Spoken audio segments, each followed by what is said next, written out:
ناظرین، کوٹ ادو کے علاقے دائرہ دین پناہ میں کباڑ کا کام کرنے والے شخص کے گھر میں دھماکہ ہو گیا، جس کے نتیجے میں 3 خواتین سمیت 5 افراد موقع پر ہی جاں بحق ہو گئے، جبکہ ایک 1.5 سالہ بچے سمیت 3 افراد زخمی بھی ہوئے ہیں۔ زخمیوں کو فوری طبی امداد کے لیے اسپتال منتقل کر دیا گیا، جہاں 1.5 سالہ بچہ زخموں کی تاب نہ لاتے ہوئے چل بسا۔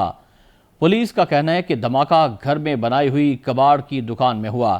دھماکہ کباڑ کے سامان کی چھانٹی کے دوران ہوا۔ خدشہ ظاہر کیا جا رہا ہے کہ سامان میں دھماکہ خیز مواد موجود تھا۔ ترجمان پولیس کے مطابق جاں بحق افراد کی شناخت محمد اقبال، محمد بلال، حسینہ مائی، شانو مائی اور سعدیہ بی بی کے ناموں سے ہوئی ہے۔ پولیس کے مطابق واقعے کی تحقیقات شروع کر دی گئی ہیں اور اس کا ہر پہلو سے جائزہ لیا جا رہا ہے۔ دوسری جانب آئی جی پنجاب ڈاکٹر عثمان انور نے دھماکے کا نوٹس لیتے ہوئے R P O D G Khan سے رپورٹ طلب کر لی ہے۔ آئی جی نے کہا کہ واقعے کے اصل حقائق سامنے لاتے ہوئے سخت قانونی کارروائی عمل میں لائی جائے۔